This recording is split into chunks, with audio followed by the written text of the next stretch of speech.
hasil rapat KSSK beberapa hari yang lalu.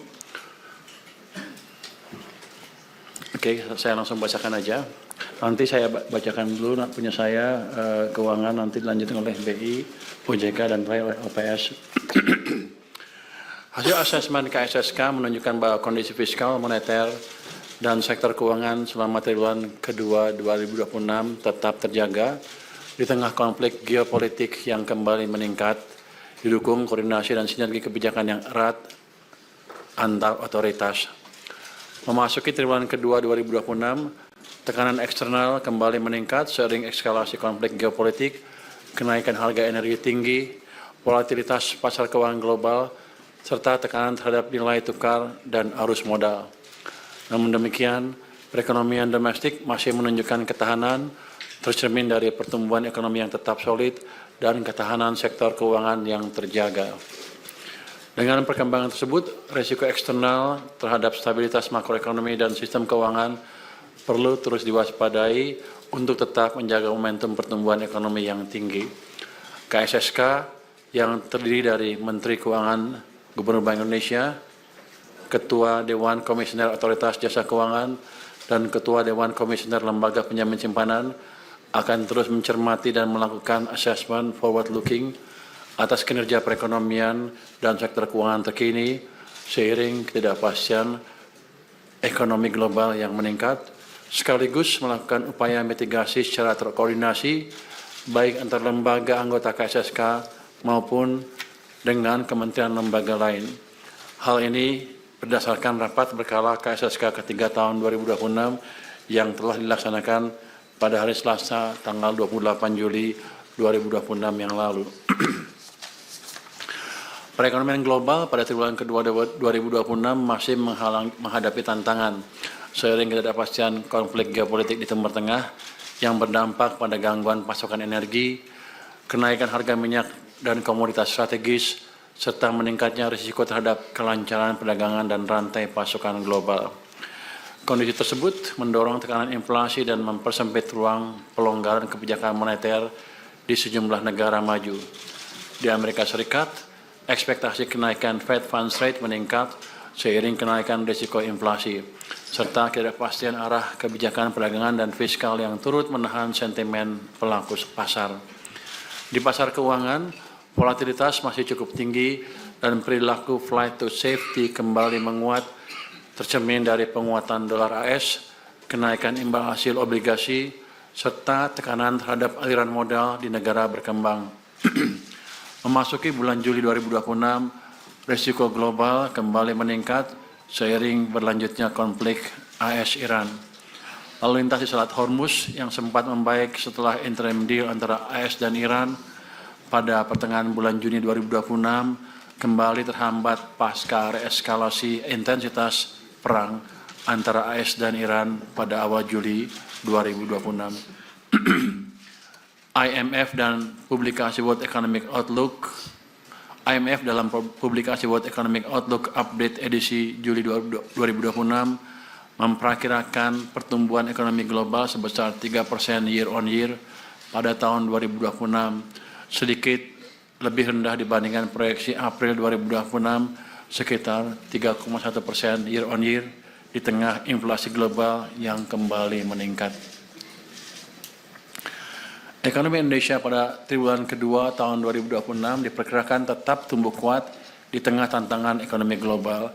Daya beli masyarakat tetap terjaga dalam mendukung konsumsi rumah tangga, didukung oleh peran absorber APBN dalam mendorong efektivitas program perlindungan sosial, stabilisasi harga pangan dan energi, penciptaan lapangan kerja, serta stimulus pada periode libur sekolah. Investasi diperkirakan tumbuh kuat ditopang oleh proyek-proyek hilirisasi bernilai tambah tinggi dan pembangunan infrastruktur pada program prioritas pemerintah. Konsumsi pemerintah diperkirakan tumbuh positif sejalan dengan kecepatan belanja program prioritas pembayaran gaji ke-13 bagi aparatur sipil negara dan penyaluran bantuan sosial. Koordinasi kebijakan antara pemerintah dan BI terus diperkuat dalam menjaga kecukupan likuiditas perekonomian dan perbankan Ini tercermin dari pertumbuhan uang primer yang tinggi sepanjang triwulan 2 dan berlanjut tumbuh 15,4% pada Juli minggu ketiga 2026 dan fungsi intermediasi perbankan yang semakin baik. Aktivitas manufaktur sempat termoderasi pada akhir triwulan kedua, namun kembali melanjutkan ekspansi pada bulan Juli 2026 dengan PMI manufaktur di level 50,2, menunjukkan pemulihan optimisme pelaku usaha. Ke depan, sinergi kebijakan antar lembaga anggota KSSK akan terus diperkuat guna menjaga keberlanjutan momentum pertumbuhan. Dengan sinergi kebijakan tersebut, pertumbuhan ekonomi untuk keseluruhan tahun 2026 diperkirakan berada dalam kisaran 5,6 sampai 6% year on year. Ditopang berbagai sinergi kebijakan pemerintah dan lembaga anggota KSSK lainnya untuk menjaga berlanjutnya momentum pertumbuhan.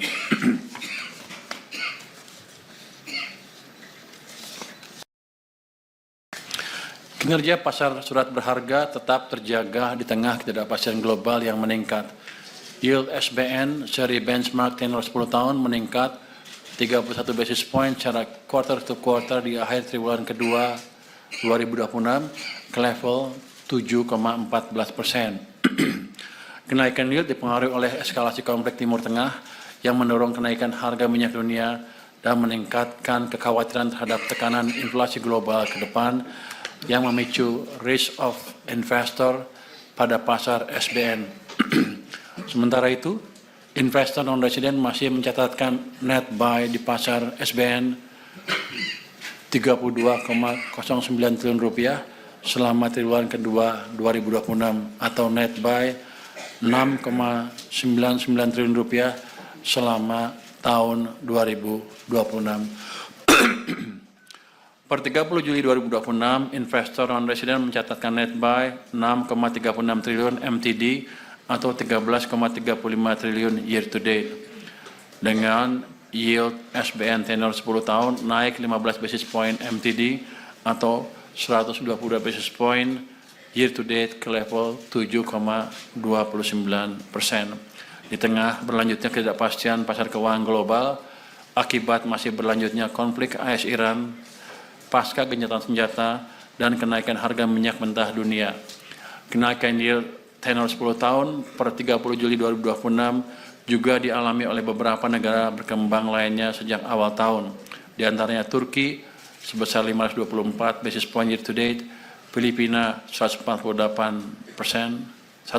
basis point, Brazil 106 basis point, Korea Selatan 92 basis point, Polandia 59 basis point, dan Afrika Selatan 55 basis point. Realisasi APBN hingga triwulan kedua 2026 turut mendorong pertumbuhan ekonomi dan pencapaian agenda pembangunan nasional. APBN menjalankan peran strategis melalui kinerja pendapatan negara yang positif, belanja negara yang optimal, serta pembiayaan yang terukur.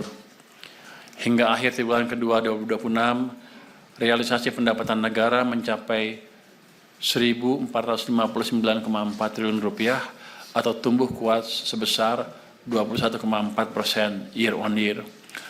Realisasi penerimaan perpajakan mencapai 1.035,7 triliun rupiah atau tumbuh tinggi sebesar 24,6% year on year.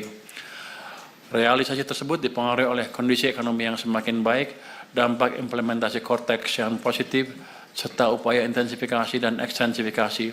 Sementara itu, realisasi penerimaan kepabeanan dan cukai menunjukkan sinyal pemulihan yang mencapai 152 triliun rupiah atau tumbuh sebesar 3,4% year on year. Realisasi kinerja penerimaan negara bukan pajak atau PNBP masih on track, menunjukkan capaian yang baik sebesar 271 triliun rupiah atau tumbuh sebesar 21,6% year on year.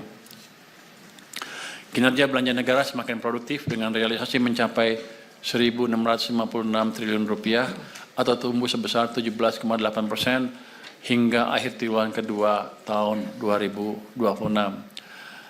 Realisasi belanja pemerintah pusat mencapai 1.298,6 triliun rupiah atau tumbuh sebesar 29,4% year on year.